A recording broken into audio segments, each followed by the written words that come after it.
Thanks for joining us. KNX IoT expands the ecosystem.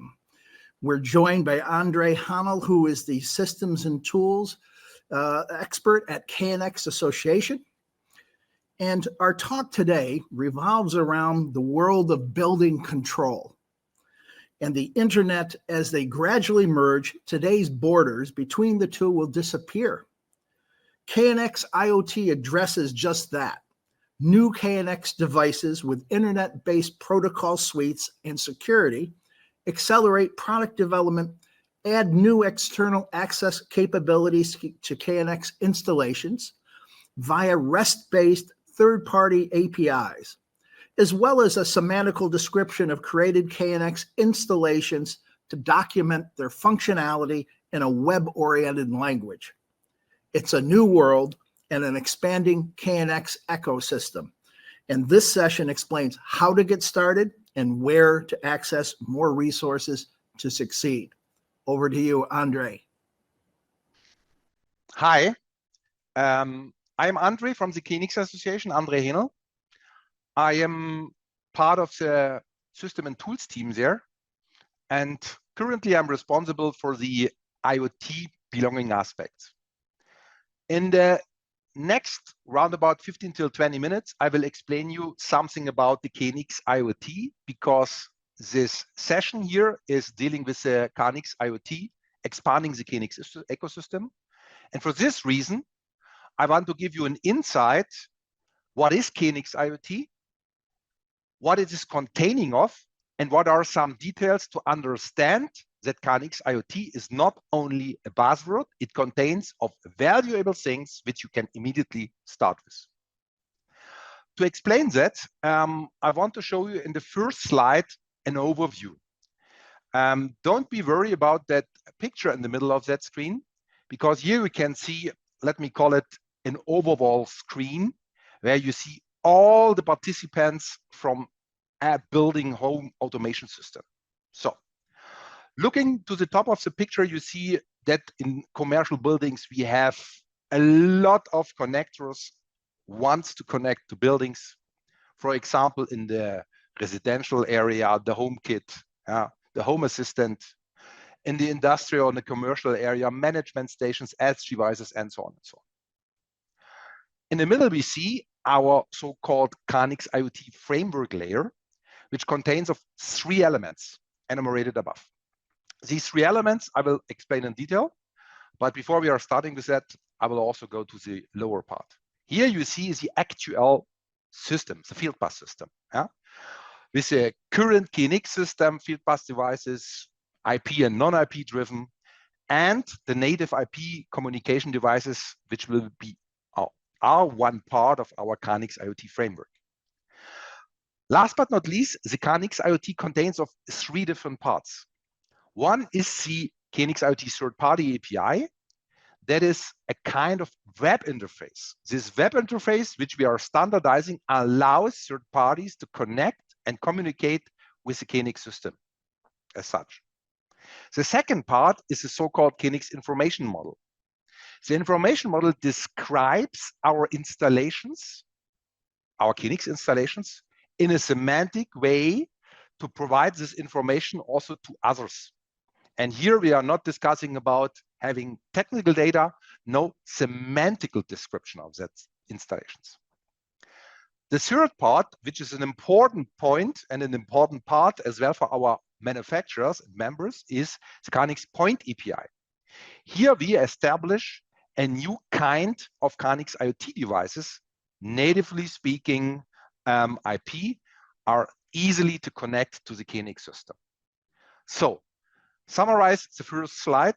Our entire ecosystem covers 3 elementary parts for the KNX IoT, being the third-party API access from outside, being a semantically enriched description for existing KNX installations done via ETS, so-called KNX information model. And the third is the Point API, which is a new flexible way to create KNX devices. That is the important part, how the KNX IoT as such is containing of components. Let's go step by step to each of these components. And we are starting with the third-party API. The third-party API you can find back here with the red surrounded rectangle is the access from outside. And when you are looking to the specification, where we will have also a look to in a couple of seconds, you will see that the third-party API specifies a REST-based API interface, with specific technologies. And this REST-based API interface can be used from vendors, KNX vendors, to implement a third-party API server, which is filled with KNX installation data, to read and write information from the installation, respectively, write to the installation. And when we want to see how such a REST-based API interface is looking, I recommend always to one of our data sources, which we are providing, to get also access to things where you immediately can start with. That's the so-called schema.knx.org page, which I will show you, that we have an idea what will present it here. The schema.knx.org page contains of 3 elements. It hosts information for the information model, which we are not looking for the time being. It hosts third-party API information, and it hosts also point API information. But for the first couple of minutes, we are having a look to the third-party API, where we find the latest specification in view of paper, if you like. That's here. As a note, KNX Association is always providing international standardized specifications. By clicking on the link here, you would find also the possibility to download the specification. And after a couple of seconds, it is also being visualized in a browser of your choice. And here you find the written specification of the KNX IoT third-party API interface. That is, let me call it, a very verbose documentation how the KNX third-party API should behave technically. It contains of all these definitions of endpoints and so on. Last but not least, when you are looking to such a thing, we have also electronic data because of nowadays it is very convenient if you find immediately things where you can start with directly in the internet. Example given from the latest specification, while clicking and looking to that, you will find also an electronic description of our third-party API in the web, which is describing more or less the same things which we are detailing also in our written specification, but here with less details. Sure, there is a version history, there is a version and relations.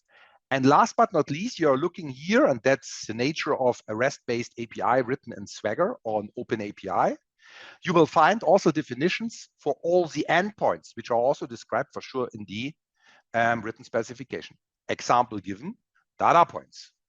For example, reading a data point from the KNX installation allows you here with the details to define an instant proof of concept or understanding details how such a data point will contain, what data will be contained in such a data point. Example given, attributes like a title description, if it is readable, writable, and so on and so on.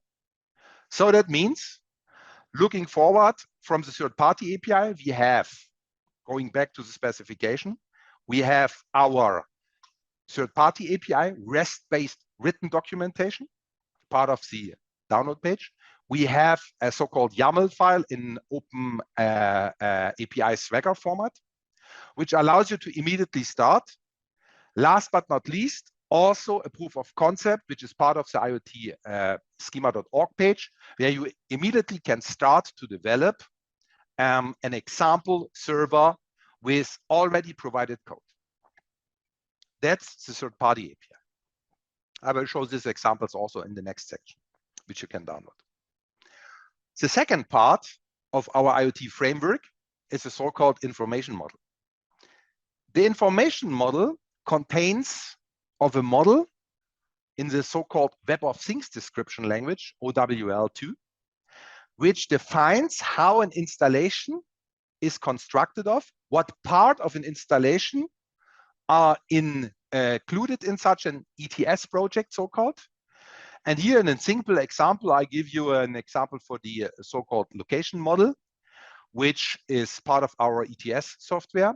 And when you are looking to such a model, you would find exported data in a semantic descriptive way back here in so-called JSON LD, which are describing how such an, in this case, location structure is constructed of in view of JSON LD.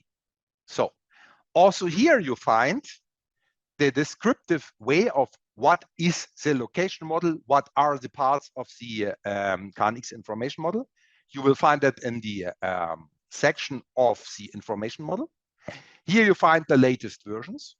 Here you find also tools where you can have a look how such a file would look like when you are going, for example, to an online visualizer, or you're using from Stanford University, the Protege editor, to do that locally on your computer.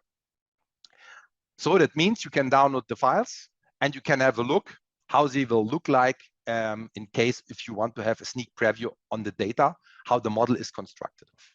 For sure, there's also a specification.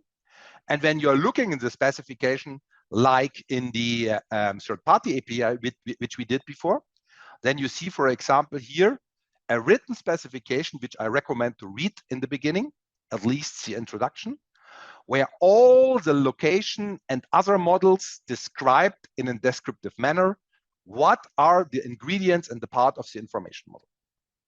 Okay, that is the information model part, which is the second part of our KNX IoT framework. The third part of our KNX IoT framework is a very important one. We are looking forward to the so-called point API.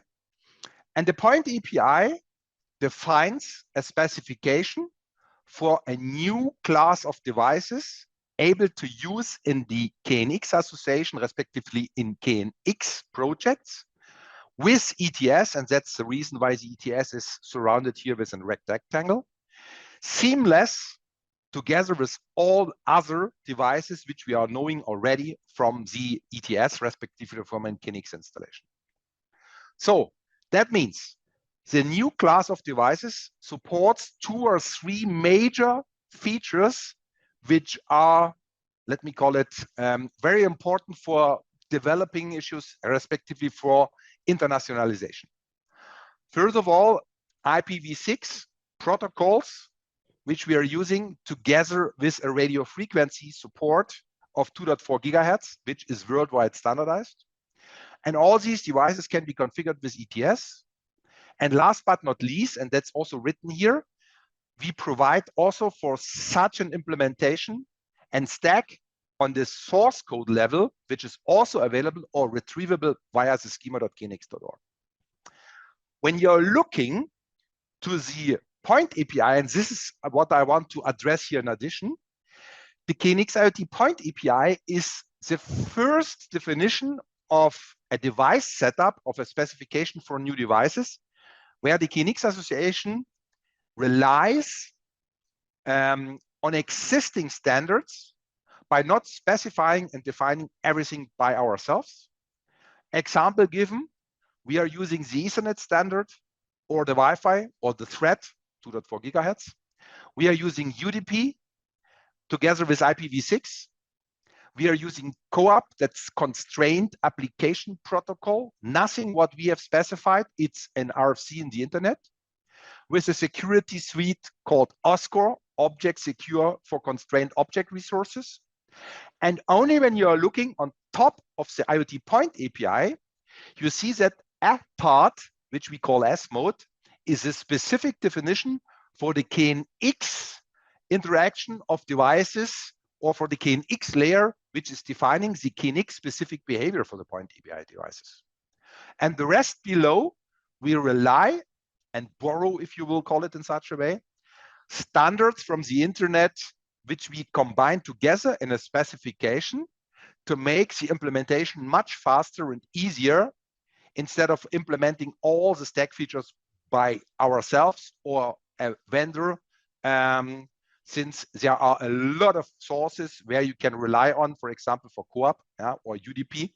And this helps dramatically to increase the efficiency on developing devices or reduce in the other way around the time to market times. That's clear.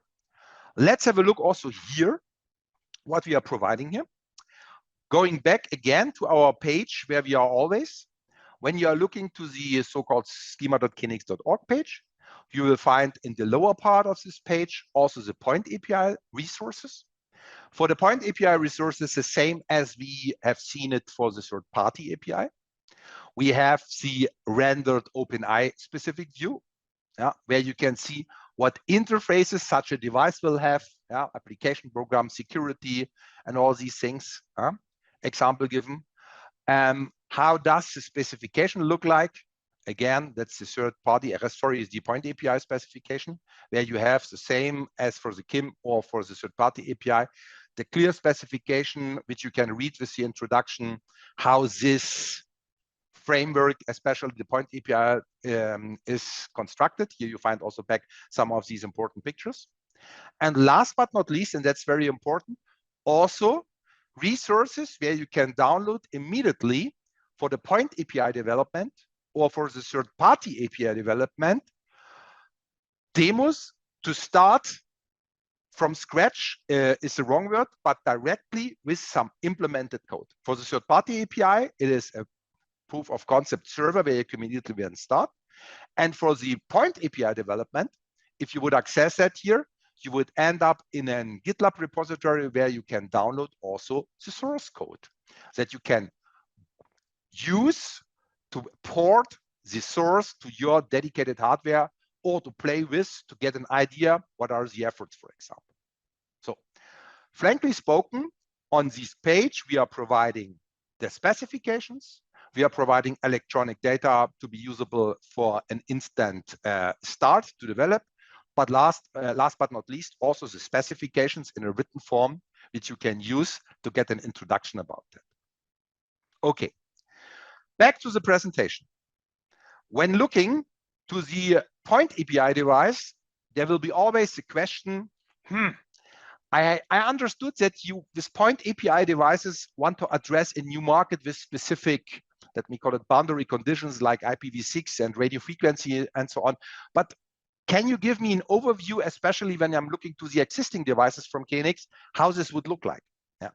And looking to this, I will give you also a short overview about the topology, because the topology is, let me call it from a technical perspective, always an important thing where you say, okay, how do my existing devices embed into such an installation where such new devices may occur? Let's have an overview here. It's not an ETS topology on purpose because it's showing the overall network topology, and you find here a lot of devices back from the existing KNX system, radio frequency devices, wired devices, maybe also IP devices not shown here, and they are coupled together with new point API devices, can be thread devices, can be Ethernet devices. Yeah? It may be also connected an IoT third-party API server to connect from outside, completely outside. And together with an IoT router, it is possible to combine such an installation together to a fully fledged KNX system. In this specific case here, we are having thread devices based on radio frequency. And having those devices, we need also an IPv6 border router for the thread installation as such. As written here, this is for a better demonstration here, but necessarily, it is not necessarily always the case that you have the IoT router as a specific individual device. It's only for demonstration purposes. As written, it can be also part of a border router here or of an IoT interface router. That's decision of our vendors, how they will provide such devices to the market.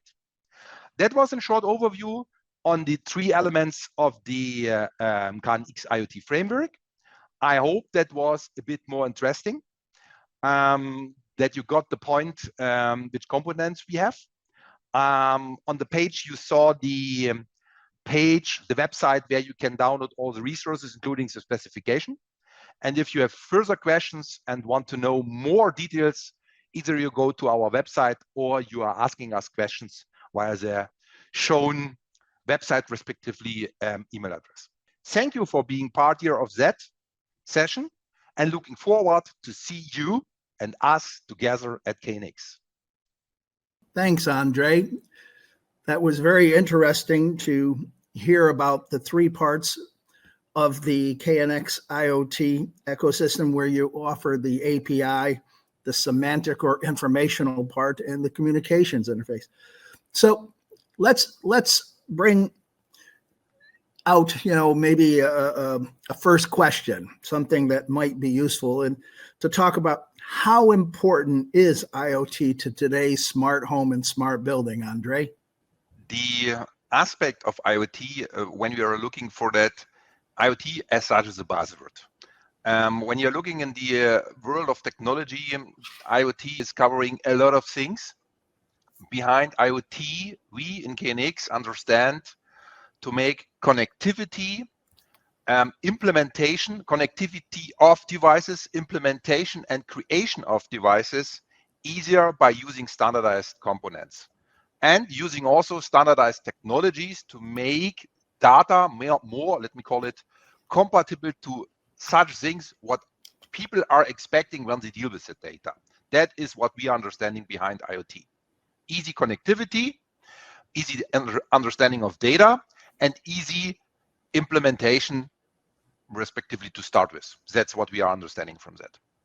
Okay, thank you very much. And in case, some people are familiar with semantics, what's described in the OWL2 ontology language. This is part of the KNX information model. Maybe you can address that, Andre?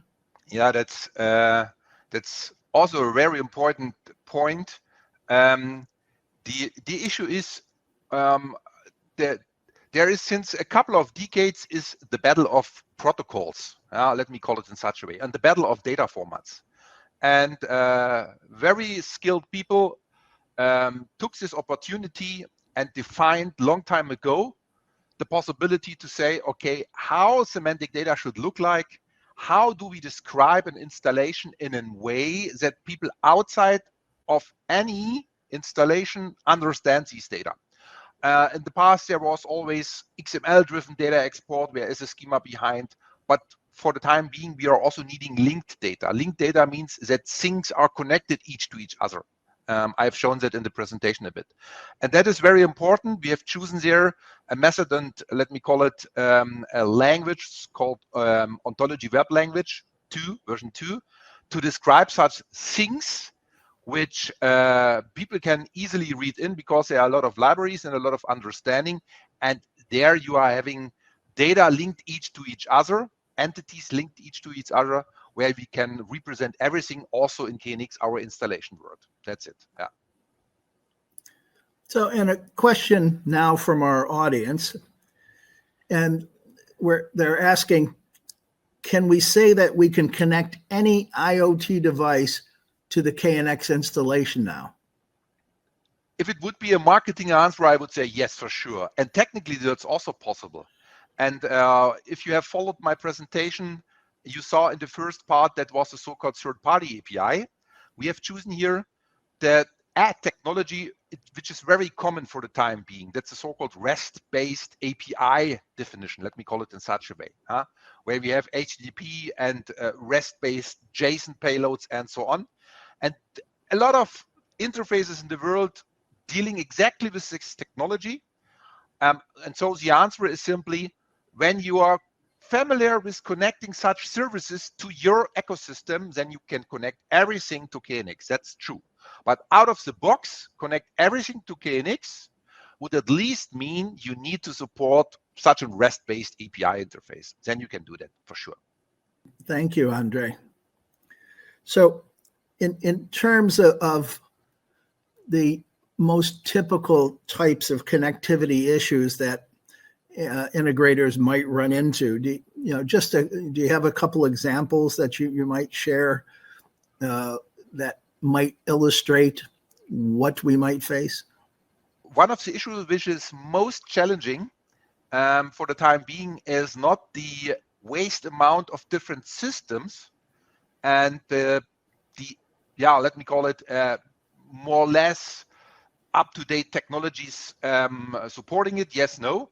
Most important issue what we have figured out and where we get confronted with is who is able to install such an installation that it contains of several parts, not from one single ecosystem. And that is a challenging issue, and that's also the reason why all these 3 components which you have seen here in the presentation, we embed in the KNX ecosystem, and that means specifically also we embed this also in the KNX tool landscape, because the challenging issue today is finding installers, electricians are able to make installation for customers, whereas customers don't care about what technology and possibly devices are behind, except when we are looking for design issues like switches and sockets and so on.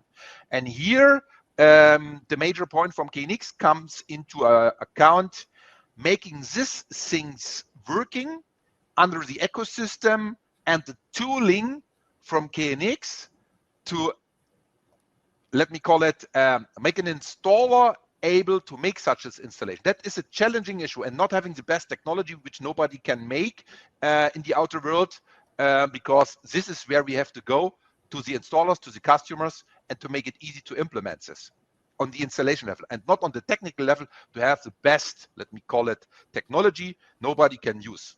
That's the most important thing. Andre, wonderful answers, and thank you very much for joining us today. It's really good to have your expertise here, and it's such, it's a new world, like you've said, and an expanding KNX ecosystem. And this session did explain how to get started. It gives you a link and it tells you where to access more resources. Thank you very much, Andre, for joining us today. Yeah, thank you, Bob.